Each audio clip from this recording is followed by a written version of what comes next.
광림은 1979년 설립돼서 1993년 7월에 코스닥 시장에 상장했습니다. 주요 사업은 유압 크레인, 전기 공사용 특장차, 운송용 차량, 환경차 등 중량물 운반용 건설 장비 및 특수 장비의 제조 및 판매인데요. 재활용 장비 및 고충 작업과 중량물 작업을 수행하는 관절식, 직진식 크레인, 전기 공사 특장차, 노면 청소 등 환경 분야의 특장차와 군용 수송 장비를 생산하고 있습니다. 실적도 한번 확인해 볼게요. 2021년도 연결기준 매출액은 1,884억 원, 영업이익 114억 원, 당기순손실 227억 원을 기록했는데요. 매출액은 전년 동기 대비 17% 증가했고 영업이익은 30% 증가했으며 당기순손실은 5%의 손실폭이 감소했습니다. 네, 이렇게 기업 정보 알아봤고요. 대표님, 어떤 공시 확인해 볼까요? 네, 지난주 금요일이었습니다. 회사 조회 공시 풍문 또는 보도에 대한 답변, 미확정, 재공시를 했는데 내용 살펴보도록 하겠습니다. 조회 공시 요구에 대한 답변, 미확정입니다. 쌍용차 인수 보도 관련 사실 여부 및 구체적인 내용에 대한 조회 공시 답변입니다. 최초 공시가 4월 1일 날 있었는데 이에 대해서 재공시 일정에 대한 답변을 한 거죠. 본 공시는 2022년도 4월 1일 조회 공시 요구에 대한 답변에 대해서 재공시를 하는 겁니다. 당사는 쌍용차 인수 추진을 위해서 광림 컨소시엄을 구성했고 2022년도 5월 스토킹호스 방식의 제한적 경쟁 입찰 참가 신청서를 제출했는데 2022년도 5월 13일 공고전 인수 예정자로 선정되지는 못했습니다. 공시서류 제출이 현재 쌍용차의 향후 공개 입찰 참여 여부에 대해서 아직 확정된 바는 없으나 구체적인 내용이 확정된 시점 또는 3개월 이내에 재공시하겠다.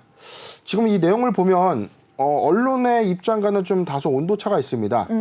지금 공개 입찰에 적극적으로 좀 참여하겠다라고 좀 매체를 통해서 밝혔는데 네네. 정식 공시에 대한 답변은 공개 입찰 참여 여부에 대해서 확정된 사항이 없다. 공시가 공식적인 뜻이죠. 아직은 공개 입찰 여부에 대한 득실을 지금 검토하고 있다. 아직 확정치는 못했다.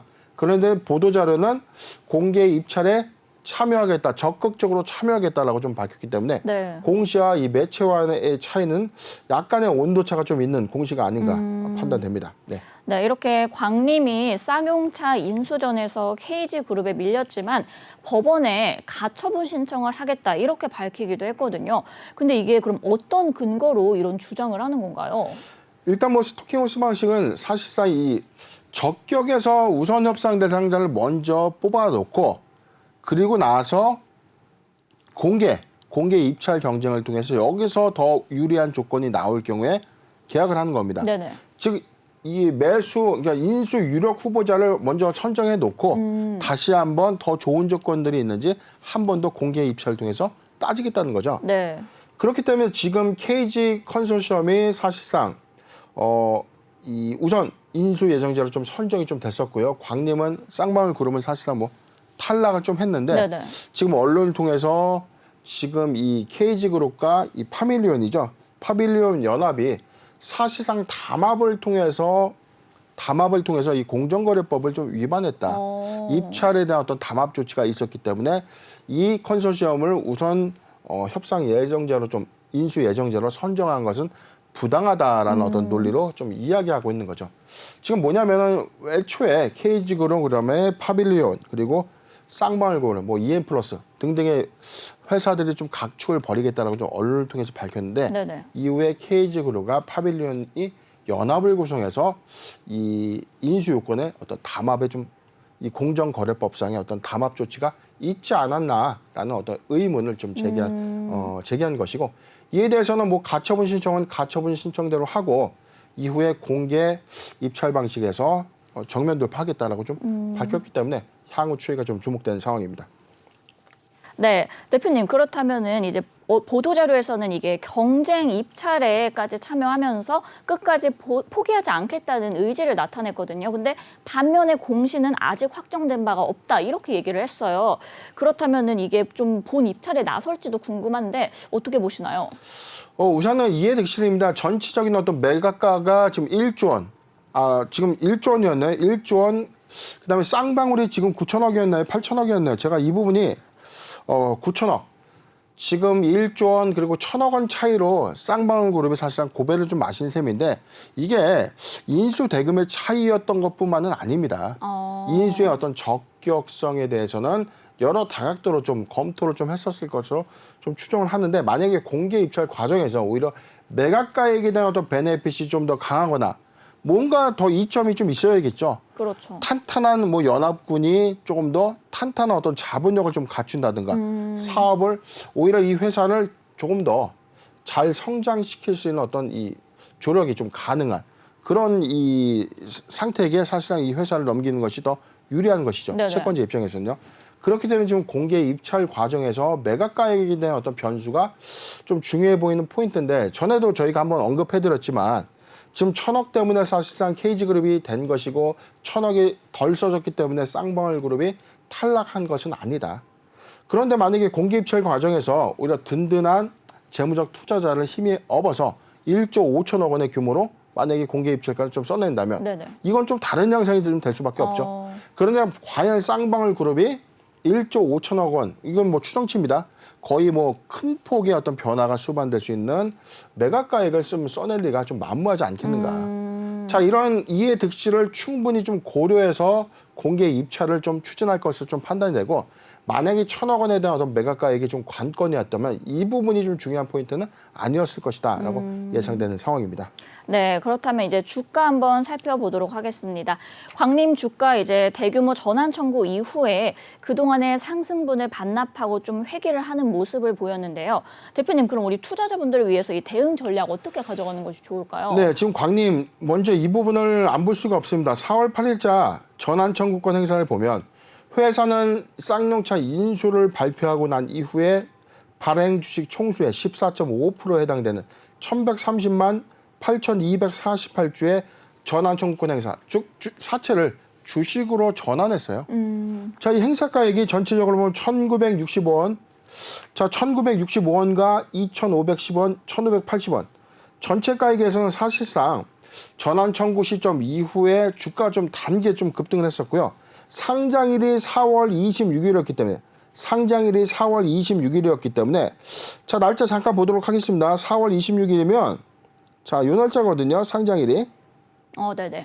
자, 요 날짜인데 자, 이 날짜라고 하더라도 권리공매도일이 여기죠. 그럼 주가의 추이를 좀 많으면 자, 확대를 좀 더 해보겠습니다. 자, 추이를 좀 보면 그래도 2,500원 이상에서 주가가 형성되고 있었다. 주가는 2,500원대 이상에서 형성되고 있었기 때문에 지금 추정치는 물론 1,965원, 2,500원, 1,580원. 1,580원은 당연히 시세 차익이 충분했을 것이고요. 1,960원, 2,510원도 마찬가지로 소폭의 시세 차익은 좀 예상이 됐었기 때문에 이 구간 안에서 물론 밀리고 난 이유가 아니라는 거죠. 전환 청구 시점 이후에 그래도 시세가 좀 유지가 좀 되면서 충분히 이 구간에는 차익 실현을 수반해서 주식이 모두 소진되었을 것이다라고 추정이 되는 상황입니다. 네네. 이후에 주가는 컨소시엄의 어떤 인수 불발로 인해서 사실상 이 저점을 좀 깨고 지금 4.5% 하락한 1,910원까지 주가 좀 내려와 있기 때문에 사실상 시장의 의문은 그겁니다. 쌍용차의 인수를 할 수 없는 상황에도 불구하고 사실상 쌍용차 인수를 빌미해서 대규모 주식을 처분하기 위한 전환 청구권 행사를 하지 않았느냐. 이에 대해서 현재 뭐 금융당국에서도 조사가 추진 중에 있다라고 좀 언론을 통해서 좀 밝힌 바도 있었기 때문에 네네. 자, 이 부분이 사실 광림 이 보유자 관점에서 굉장히 짜증나는 어떤 상황이 좀 그렇죠. 있다는 거죠. 회사가 인수를 위해서 노력한 것은 인정은 하지만 어찌됐든 지금 공개 입찰 과정에서 이 사업에 대한 가치를 좀 더 판단해 본다면 획기적인 어떤 회사의 의지도 표명해 볼 필요가 있다. 저는 그렇게 좀 예상을 하는 상황입니다. 네. 대표님, 그렇다면 이제 저희 차트는 한번 봐주실까요? 그 보유자 관점에서는 어떻게 하는 것이 좋은지. 네, 지금 차트 다시 보면 자 다시 좀 삭제를 좀 하고요. 추세적으로 좀 보면 네네.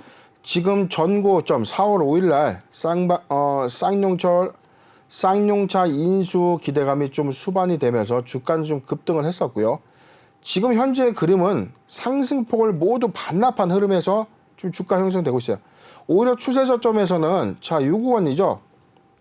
2,400원까지 이탈된 흐름이기 때문에 지금 심리적인 지지선인 자, 1,900원. 요 구간이 좀 제일 중요한 지지선인데 1,820원.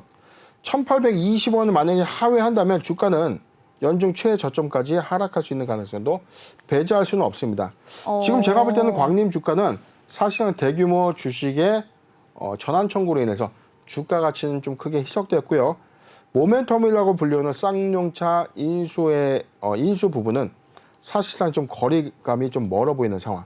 즉 제가 볼 때는 좀 인수하기 좀 어렵지 않겠는가. 그렇지 않겠습니까? 지금 상황들이. 네. 뭐 공개 입찰 과정에서 매가를 좀 크게 쓰기에는 사실상 좀 상당한 부담으로 좀 작용될 수 있고, 그렇다고 하더라도 이로 인해서 다시 기대감을 반영돼서 주가가 좀 급등하기에는 좀 단기 좀 매물대가 너무 탄탄하다.